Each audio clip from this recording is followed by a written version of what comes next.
Hello everyone and welcome to the full episode of Wardruna for Backtracking. We start with the band's debut album Runal Yod Gap Vorginunga, or the English translation, which I do have on Wikipedia.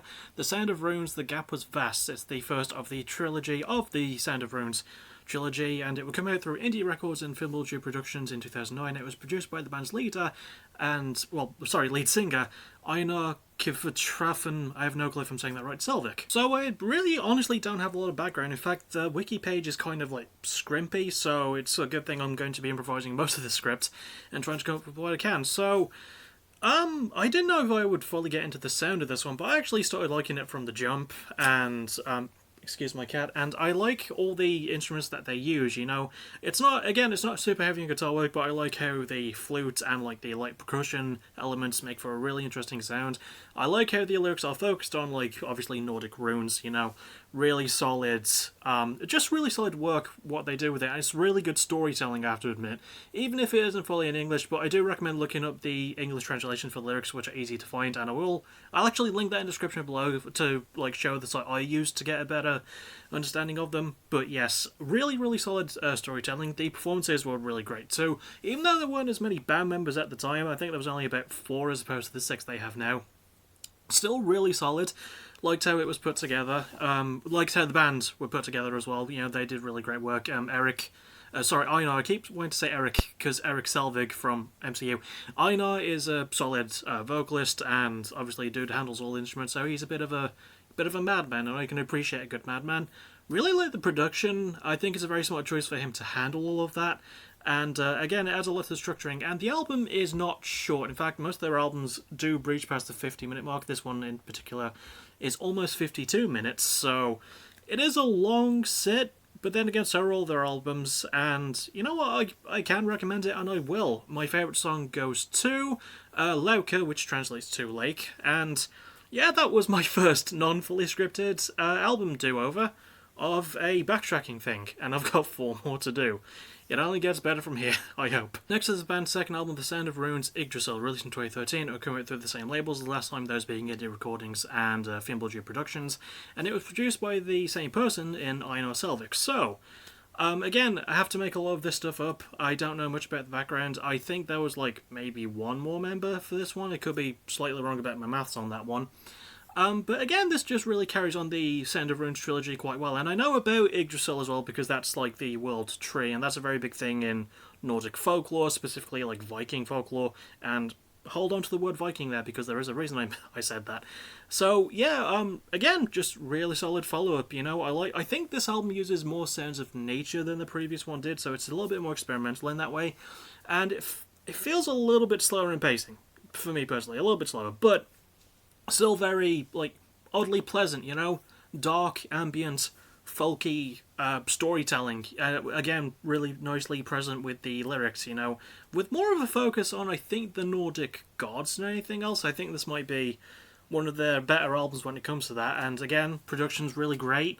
You know, structuring... Ow, my finger cracked. Structuring's really solid.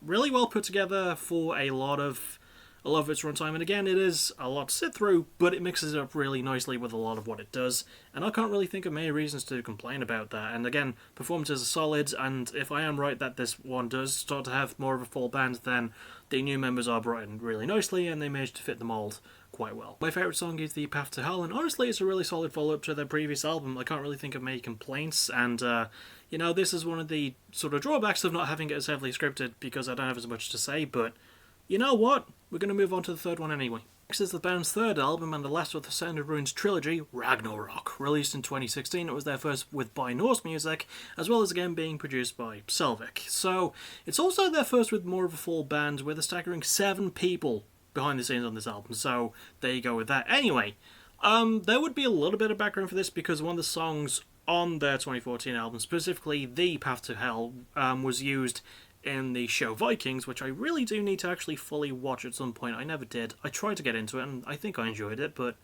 yeah, I need to reconsider going over that. However, yeah, it's an album that found him success, and a really good argument for like the third album being the one that blows you up a little bit, considering that they're a band formed from remnants of other bands in Norwegian black metal, and they formed a dark folky band. That's not really bad going, is it? I actually like how that played out for them, but yeah, still, you know, this is the point where I have to make more stuff up now, so really solid, nice way that this was put together instrumentally. Again, I think there's more like flutes used, I could be wrong about that, and there is more room to breathe on this one as well. It's a lot more of an easier album to listen to in that sense.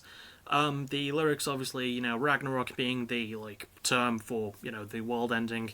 In case you haven't seen the Thor movie Ragnarok, and if you haven't, why? What is wrong with you? That's an amazing movie, one of my favorite MCUs. But anyway, there I am talking about the MCU again. Yeah, really fun album. Weirdly enough, even though it does talk about dark themes, so I wouldn't use the term fun in that sense. But for what it does, really nails the point home quite well. You know. I like how it's handled lyrically, production-wise, again, very solid, and Selvik does amazing work on that front. Performances are really good, you know, especially with more people actually in the band this time around. And yeah, everyone manages to work well together. And it's just, again, really nicely put together and structured, you know, again, long, but fills that length out really nicely. Anyway, my favourite song goes on to Joy, we're just going to move on to the fourth album, but Ragnarok, really solid way to close off this sort of trilogy of albums for them, and we got 2 more to go. Next is the band's fourth album, Skald, which loosely translates to Poet, I think. Released in 2018, it would be their first through indie and by Norse, and I can only assume it was produced by Selvik once more. Actually, this and the next and last album are the only ones I couldn't find wiki articles for, so I don't really know much. But this album is unique though because it does have a couple of new versions of songs from previous albums, and I often don't fully agree with that. However, I think they were really reworked to nicely into this one, because I think a couple of them might be songs either from previous albums or from stuff from Selvik's previous band. I can't remember which one it is of those two. But whichever it is, they're reworked really nicely into this album, and I think a lot of it is based on like a poetry book, like an old Nordic poetry book. I could be wrong about that, but it's a really great place to take stories from, you know? Really loved the stories that were told, the instrumental work, again, absolutely stunning with its delivery, and yeah, it's weird because I don't actively seek this style out, but god damn, what it does, it just blows my mind with how inventive it can be, and just really solid build-ups with that instrumental work. Love how the lyrics really pay close attention to those story beats, and it honestly feels like you sat around a campfire, you know, with a bunch of ritual cultists, and they're telling you these stories, and you're just like, oh, I'm into it, you know? That's the vibe I get from this band, basically, not just this album, but this band too. Really like the performances, again, presuming that they have more of a full band. Everyone really works well together, and Selvik again puts in a solid vocal performance. I like how there's more chants for this one as well, because I did feel like that was kind of lacking in the previous 3, but that is more of a focus, and it's something you don't really get in music, like Gregorian style chants, but, well, not Gregorian. In a way, it sort of reminds me of throat singing, but not too much, you know, but there's a little bit more of it used in this album, and it's worked in nicely. Again, no doubt due to the solid production, which again I can only assume is due to Selvik being really good at production. And again, long album, won't lie, probably one of the longer ones, but even with the new versions of old songs, it still manages to find inventive ways to overcome that obstacle whenever it does come around, and it's a very fun album besides that as well. Just a really great way to come off of what was a really solid trilogy. My favourite song goes to one titled The Loss of a Son, and I think I've already said my piece about this album so far, so I'm going to move on to the fourth one. But yeah, I'd recommend listening to Skald for the storytelling especially. It's really, really good storytelling. And finally is the band's fifth album, and if I had done this episode last year, I probably wouldn't have had to do this fifth album.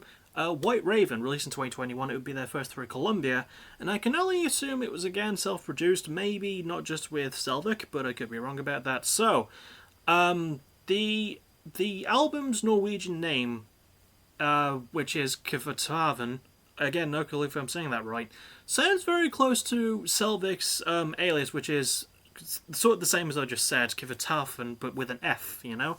So that was something I picked up on that I don't think a lot of other people did, and I think that might have been the original intention, but I could be wrong about that. Anyway, really, I think, personally, this might be my favourite Wardruna album. Like, you know, not just because it's a more recent one, and I did completely miss it in 2021 too. It's honestly just a really well put together album at the end of the day. Love a lot of the instrumental work. I think there's slightly more heavy instrumentals, but it's not something that overtakes the rest of the album by any stretch. In fact, it adds so much to them. The lyrics, sort of more difficult to understand. However, this is probably the album where I read it most on the lyrics, and there were some harrowing stories, and again, I can only assume it sort of does sort of similar to what Skull did, where it picks a really good lyrical theme, and it sticks to that. I think this is more of an afterlife sort of thing, hence the White Raven thing. I think that might be more of a thing in Nordic folklore, but it's not something I know particularly a lot about because I'm not Nordic, but still, really solid storytelling if that is the right thing, and and I'm not just making bullshit up. The performances are again solid, all the 6 people in the band working well together. Solid percussion work. Really like how the more fluty elements are played in. Like that there's a little bit of acoustic guitar at some points too. I think that does add a lot to it as well. Production, really good, really nice sound, very natural and organic sounding, like a lot of their albums and are. That was the word I was trying to say. And nice structuring too. Really nicely put together. Again, probably their most album in that sense, where they find a lot of ways to really fill in the time between, and it's not really dull in any sense of the word, so, I have to appreciate for that. And my favourite song goes to Song of the Spirit Weavers, which, again, if you look at the lyrics for it, is a very, very harrowing story, much like it was for Loss of a Son on their 2018 album. Oh, that'll about do it, I suppose. I can't really think of much else to say. I do apologise if this album was a bit more scuffed than usual, but you have to remember I didn't script most of it on purpose because I wanted it to feel a little bit more natural. I also wanted to save myself a bit of time on editing because I don't want to do a 5-album episode with so much tight editing and so much tight scripting. I wanted it to feel a bit more free flow in that way, and I think it might be a benefit depending on your tolerance for me. But yeah, really solid episode. I enjoyed doing this one. Obviously, not a band I knew really anything about going in. Even from the couple of episodes of Vikings I watched, I don't think I got as far as to hear one of their songs in an episode. Still, really enjoyed it. Really had fun with this one. I might be looking forward to the next album whenever they drop that. It could be some point next year because they only dropped White Raven late last year, I think. So, yeah, could be fun to look forward to what they do next. And, again, won't call myself a full fan, but I was intrigued for the most part. I liked the stories they told. I liked what they did. And they honestly have a really solid career up to this point.